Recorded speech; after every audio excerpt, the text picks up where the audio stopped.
Hey everyone, this year marks a decade since I shot this ad for Chevrolet China. So to celebrate this anniversary, I'll dive into the behind the scenes of this studio car shoot that took 12 hours just to make one image. As you watch along, I hope you appreciate that even with all the technological advances in photography over the past 10 years, the meticulous process of crafting an image stays pretty much unchanged.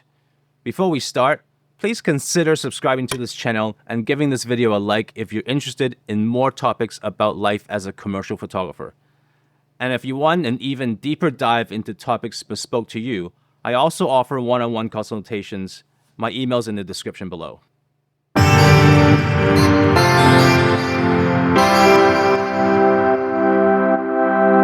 should mention that I wasn't doing YouTube 10 years ago. Otherwise, I would have captured a lot more footage for this video. So I hope you still see some value here, since studio car photography, especially a real job for a manufacturer, is rather rare. With that being said, I shot this job in the summer of 2014, and once it landed on my lap, I literally had to drop everything and get my ass to Shanghai in 2 days. It was a mad rush, but sometimes that's the way it is. Side note, if you'd like to know more about how I got this job, let me know in the comments below, and I'll make it a separate video because it's a process that will take too much time to explain here. Anyway, once I arrived in Shanghai, I went straight into something called a pre-production meeting with the key players from the ad agency, that's McCann, General Motors, and my production team. No visuals here, but I just remember a big corporate meeting room with about 15 people finalizing the plan for the shoot, the schedule, and last-minute confirmations from the client, if there were any. Nothing too crazy because most of the major decisions were already made even before I was hired. So let's talk about these decisions they made, all of which funnels down to this one mock-up that McCann, the ad agency, created. This job is only for one final image, and even though that may sound simple, nothing is really that simple in advertising photography, as there are usually a variety of problems I need to solve. For example, the background image is a night scene with a wet ground that they already purchased from a stock library. But the client didn't want to shoot the car on location, but rather in a studio. The main reason being that they wanted to avoid the car being seen in public locations before the actual launch, which is very understandable and common. This Mercedes-Benz CLA is just comped into as a placeholder to represent the Chevy Cruze's rough position and angle, fully respecting that I'll have more control over the lighting and angles during the actual shoot. So now that most of these major decisions are made, it was my job to break this down technically and figure out with my team how to make this happen. My first idea was to split the lighting into two parts. The first part is to lay down a very broad soft light over the car so that every part of it receives decent exposure. This avoids certain areas getting too dark or too bright, which can be a problem during retouching. The second part is to use a hard light source to create the contrast that's typical of a night scene. Shooting the soft and hard lights separately would allow the retoucher to choose certain parts soft while others hard, which gives him a lot of control. The car's reflection on the wet ground was best solved by capturing the reflection off 4x8 black plexiglass sheets, which we had laid on the ground next to the car.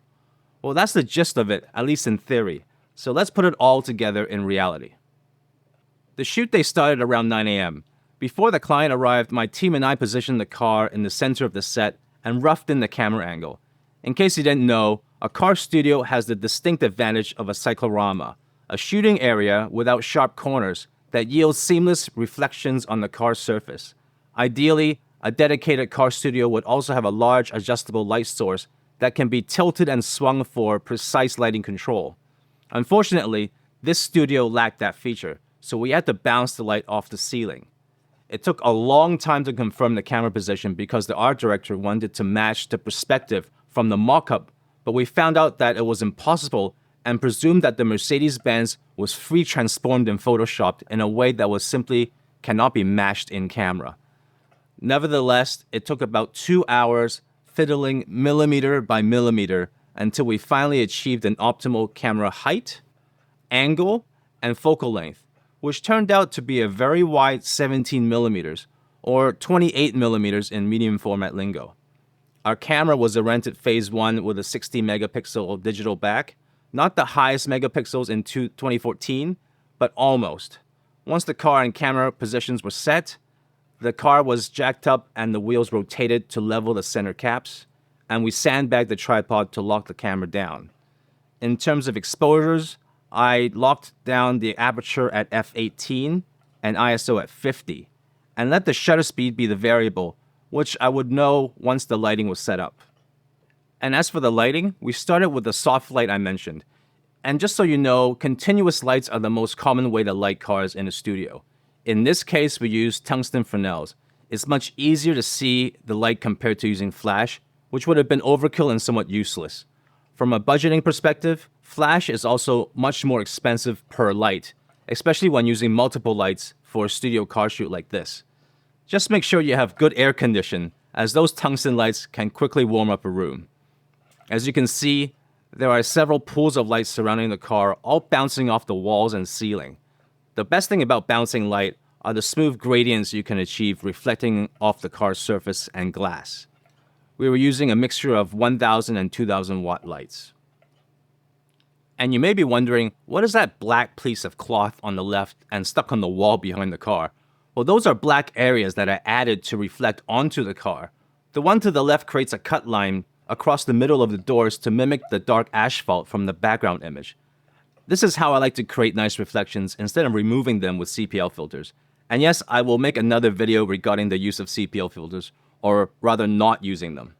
And the one above the roof over the car, that's only to create a very thin black edge that separates where the white car ends and the white wall begins.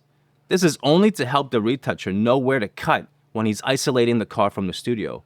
Also worth mentioning are the black 4x8 plexiglass sheets that we laid on the ground to capture the car's reflection for the wet background asphalt. Of course, I exposed a range of brackets just to make sure we got more to cover the dynamic range. All coming together, right? Let's move on. At this point, the art director expressed a bit of concern that the lighting was too soft and lacking contrast. He specifically referred to a certain part of the car that was not showing clearly enough, a small cut line above the rear wheel, and asked if it could be more visible. One thing I learned about this art director is that at McCann, the agency he works for, he is only responsible for the Chevrolet Cruze, no other car. And it's a big part of his job to understand every little detail about this Cruze, and which features need to be clearly shown in photo shoots. That's where the second part of the lighting comes in, to use the hard light, which I wanted to look more like a street lamp, to add contrast and fix this issue. I wanted to get the light as high as we could to the studio ceiling. The trouble was that even our highest light stand couldn't reach the ceiling, so we had to place the entire light stand on top of a scaffolding platform and then extend it to its maximum just to reach the ceiling. Quite unnerving since we had to place it right up against the car. So I assigned 2 assistants to tend to this light in case it decided to collapse on the car, which would have been game over. This hard light covered the front of the car, and then we added another light to the left for the side of the car, enhancing this cut line. I've said this before and I'll say it again. It's the photographer's job to fix these issues in camera. The last thing a client wants to hear from you is that we can fix it in Photoshop. They want to see it during the photo shoot, even if the pieces are shot separately. This validates you more as a photographer rather than a retoucher. Now that the major parts of the car are done, we can move on to the finer things, starting by using fluorescent tubes to add thin accent lights for a bit of style. Don't worry about the lights covering the car because the retoucher can mask away the important areas like here, here, and here. We also did the same for the windows and doors before moving on to the headlights, which often pose a challenge for car photographers as they can easily become overexposed when using the same exposure as the rest of the car. To avoid this, I bracket a range of exposures to preserve the intricate details that might otherwise be lost. These darker exposures are invaluable for maintaining detail in areas that would typically be blown out. And finally, we shot the wheels separately. They required a medium soft light that fell in between the super soft and hard lighting used for the car. Setting up 2 scrims on either side was relatively straightforward, and this completes a 12-hour shooting day, which is a long time for just one image. I probably could have shot faster, but then I had no reason to, especially with a super picky art director. Next up is retouching. Now let's clear up a misconception. Many people think photographers always do their own retouching. Not true. Take commercial advertising photography, like cars for example.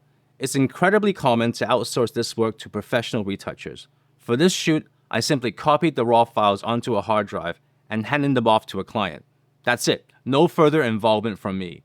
There are several reasons for this practice, but generally, the bigger the shoot, the more likely it is to involve a professional retoucher, whether it's with or without my supervision.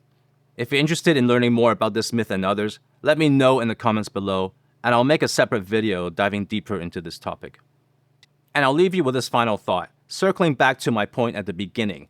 If I were to shoot this job again today, I wouldn't really change my approach and process, even though the technology has come a long way in the past 10 years. Cameras, lights, computers, software have all improved so much, yet none of these would have helped me craft this shot in any significant way. I'd love to hear your thoughts about this. I hope you enjoyed this video, and I'll see you again next time.